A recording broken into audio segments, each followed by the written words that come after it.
Down, Annie.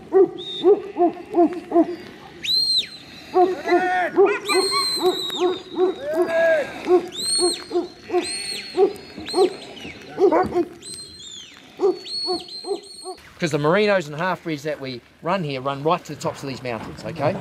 Fock Hill goes right to the tops of the mountains. We're 36,000 acres and we run for another 25 miles that way, okay?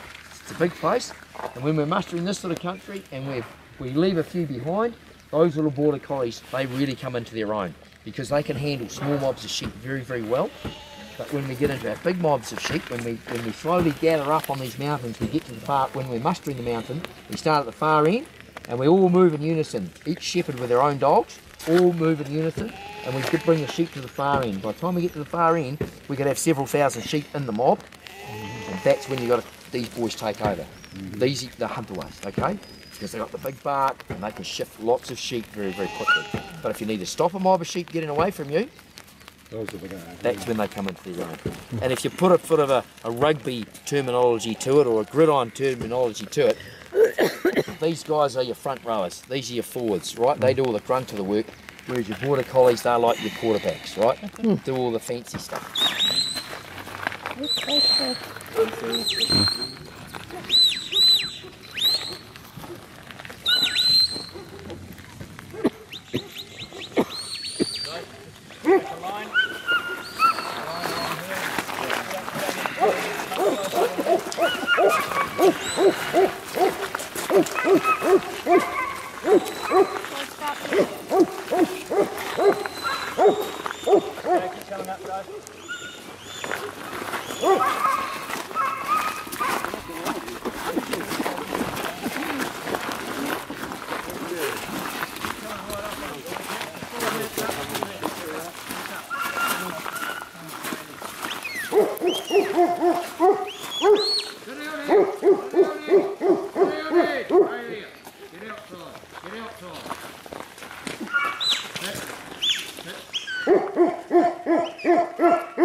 Now that wool for half-breed, it's very good stuff, and this is what's in front of you, okay? It's half-breed wool. And that wool all goes into the States.